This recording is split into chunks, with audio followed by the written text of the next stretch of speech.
नमस्कार, मैं किरदेश। प्रधानमंत्री नरेंद्र मोदी 22 अगस्त को गया दौरे पर आए थे।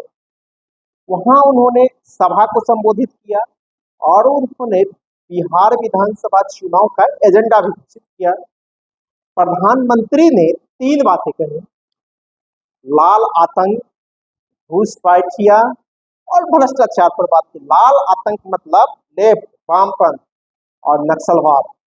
बिहार विधानसभा का चुनाव है और इस वामपंथ से प्रधानमंत्री नरेंद्र मोदी भी डरे हुए हैं। बिहार विधानसभा चुनाव लगातार 1952 से हो रहे हैं। हर विधानसभा में वामपंथ की अच्छी भूमिका रहती है और उसकी उपस्थिति भी रहती है। हालांकि पहले 1952 के बिहार विधानसभा चुनाव में पहली बार लेफ्ट की जीत नहीं हुई थी, लेकिन इसी में उपचुनाव में सीपीआई के चंद्रशेखर सिंह 1956 में जीतकर बिहार विधानसभा पहुंचे। तो उसके बाद बिहार विधानसभा में वाम दलों की लगातार प्रतिनिधित्व होती रही है और इस बार भी बिहार विधानसभा के चुनाव अक्टूबर-नवंबर में होने हैं और भारतीय कम्युनिस्ट पार्टी जिसका शताब्दी वर्ष भी चल रहा है और 26 दिसंबर 1925 को इस पार्टी की स्थापना हुई थी और 26 दिसंबर 2025 को यह पार्टी 100 वर्षों की हो जाएगी।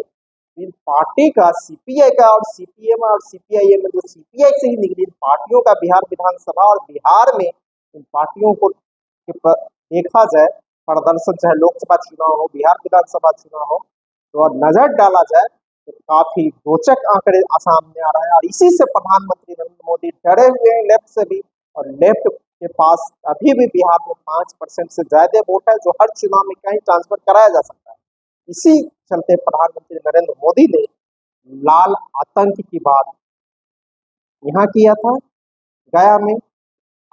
सबसे पहले 1952 के में बिहार विधानसभा की पहला चुनाव हुआ, उसमें सीपीआई को एक भी सीट नहीं थी। हालांकि 1956 में सीपीआई के चंद्रशेखर सिंह बेगूसराय से उपचुनाव में जीत कर आए। फिर 1957 में सीपीआई को 7 सीट पर जीत मिली। 1962 में सीपीआई को 12 सीट पर जीत मिली।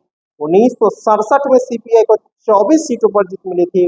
1969 में 25 सीटों पर सीपीआई की जीत मिली।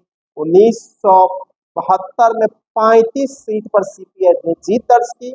उस समय बिहार में भूमि आंदोलन सभा पर था और बिहार विधानसभा के मुख्य विपक्षी पार्टी भी भारतीय कम्युनिस्ट पार्टी बनी थी और सुनील मुखर्जी सीपीआई के संस्थापक बिहार विधानसभा में प्रतिपक्ष के नेता बने थे। 1977 में पूरे देश में जनता पार्टी की लहर थी, बिहार में भी थी, कर्पूरी ठाकुर की सरकार बनी थी, लेकिन भारतीय कम्युनिस्ट पार्टी की 1977 में भी बिहार में 21 सीटों पर जीत मिली थी। फिर 1980 के चुनाव में कांग्रेस की लहर थी, इस चुनाव में भी भारतीय कम्युनिस्ट पार्टी 23 सीटों पर जीती। 1985 में सीपीआई की सीटों में कमी आई, फिर भी 12 सीट पर सीपीआई की जीत मिली। 1990 में सीपीआई 26 सीट पर 1990 में 23 सीट पर सीपीआई की जीत मिली। उस वक्त बिहार में बड़ा परिवर्तन हुआ था और जनता दल से मुख्यमंत्री लालू प्रसाद यादव बने था और सीपीआई ने बिना समर्थन लालू प्रसाद यादव को समर्थन दिया था, बिना शर्त समर्थन दिया था और लालू प्रसाद यादव की बिहार में सरकार बनाने में सीपीआई की महती भूमिका रही थी। 1995 में सीपीआई को 26 सीट पर जीत मिली थी और 2000 से सीपीआई के ग्राफ में कमी है। 2000 में सीपीआई को 5 सीट पर जीत मिली। फिर 2005 के फरवरी में 3 सीट पर, 2000 अक्टूबर-नवंबर में 3 सीट पर, 2010 में वामपंथी पार्टियों को बिहार में मात्र 1 सीट पर जीत मिली। वह सीट सीपीआई के खाते में गई थी और उसी बेगूसराय की बछवाड़ा सीट पर जीत मिली थी। 2015 में सीपीआई ने 1 सीट नहीं जीती और 2020 में सीपीआई को 2 सीट। देश में सीपीआई सीपीएम का विभाजन 1964 में हुआ था। फिर 1967 के बिहार विधानसभा चुनाव से सीपीएम हिस्सा लेने लगी है। सीपीएम को 1967 में 4 सीटों पर जीत मिली। 1962 में 1969 में 3 सीटों पर, 1972 में सीपीएम में खाता भी नहीं खोल पाई। 1977 में सीपीएम को 4 सीट मिली थी। 1986 में 80 में 6 सीट मिली। 1985 में सीपीएम एक सीट पर जीती थी, 1990 में सीपीएम को एक सीट मिली थी, 1995 में सीपीएम को 6 सीट मिली थी, 2000 में सीपीएम ने 2 सीट पर जीत दर्ज की थी, 2005 के अक्टूबर में सीपीएम को एक सीट पर जीत मिली थी, 2005 के अक्टूबर में एक सीट पर जीत मिली थी, 2010 में भी सीपीएम को एक सीट पर जीत मिली, 2015 में सीपीएम को कोई सीट नहीं मिली। हालांकि 2020 के चुनाव में सीपीएम को 2 सीटों पर जीतने। अगर सीपीआईएमएल की बात की जाए तो सीपीआईएमएल भी लगातार 1990 के चुनाव से भाग लेती रही है। तो 1990 में सीपीएम को भाकपा माले 1990 के चुनाव से संसदीय राजनीति में भाग लेती रही है।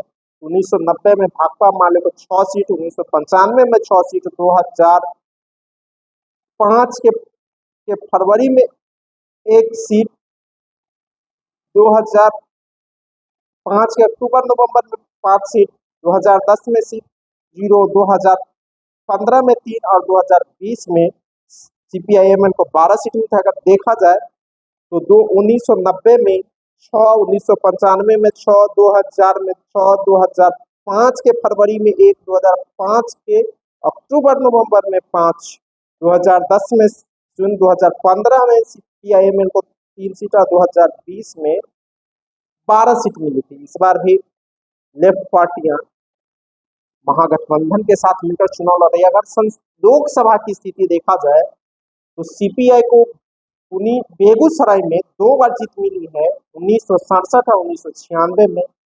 मधुबनी और जयनगर मिलाकर 6 बार सीपीआई को सीट मिली है। जयनगर मधुबनी 1967, 1971, 1980, 1989, 1991 एवं 1996 में मधुबनी संसदीय सीट से सीपीआई को जीती है।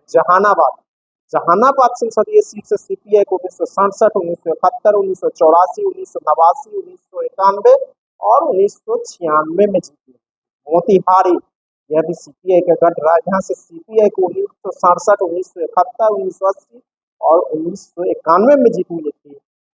पटना में सीपीआई को 1967, 1971 और 1980 के लोकसभा चुनाव में जीत मिली। बलिया, यह बेगूसराय जिला का ही लोकसभा सीट है, जो बेगूसराय से कभी बलिया होता है कभी बेगूसराय पर।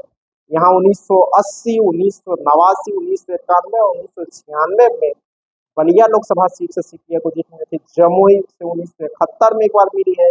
नालंदा से 1980, 1991, 1996 में सीपीआई को जीत मिली है। बक्सर सीपीआई को 1989, 91 में जीत मिली। मुंगेर 1991 में सीपीआई को जीत मिली।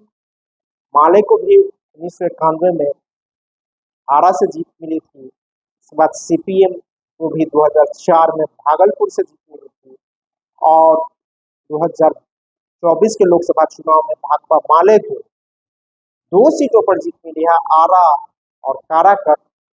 बिहार में देखा जाए तो बिहार में लेफ्ट पार्टियों का इतिहास गौरवपूर्ण रहा है और लगातार सांप्रदायिकता के खिलाफ हो, फासीवाद के खिलाफ हो, कभी जब केंद्र में कांग्रेस की सरकार है तो उसकी गलत नीतियों के खिलाफ, और बाद भारतीय जनता पार्टी है तो इसकी गलत नीतियों के खिलाफ लेफ्ट पार्टियां एक मजबूत आवाज रही। और बिहार में 5 से 8% तक हर विधानसभा चुनाव में, हर लोकसभा चुनाव में लेफ्ट पार्टियों को वोट मिले, सीट मिले न मिले लेकिन वोट मिलते रहा है। और इसलिए प्रधानमंत्री नरेंद्र मोदी भी जब गया की धरती पर पहुंचे थे, हालांकि वही इलाका नक्सलवाद के लिए भी पहले जाना जाता था, और इसी इलाके से इसका जहानाबाद इलाका विधान संसदीय सीट उसी जिला का कभी होता था, और इस इलाके में लेफ्ट पार्टी की एक मजबूत उपस्थिति रही है। उस इलाके में आज भी विधायक है।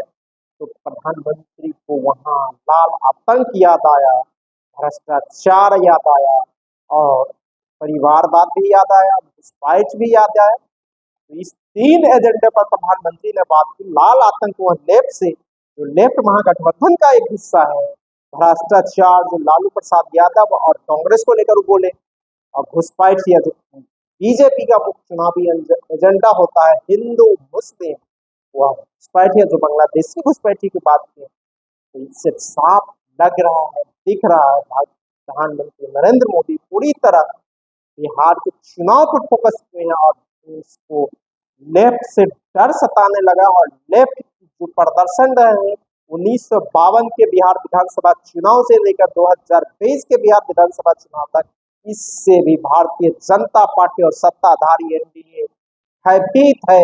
इसलिए प्रधानमंत्री नरेंद्र मोदी गया की सभा में लाल आतंक की चर्चा करते हुए नजर आ रहे थे और विचारधारा जो भारतीय जनता पार्टी आरएसएस की विचारधारा पर चलती है, उस विचारधारा को सबसे ज्यादा कोई चुनौती दे रहा है तो वह लेफ्ट पार्टियां दे रही है। इसी से प्रधानमंत्री नरेंद्र मोदी गया की सभा में लाल आतंक की चर्चा कर रहे थे। धन्यवाद।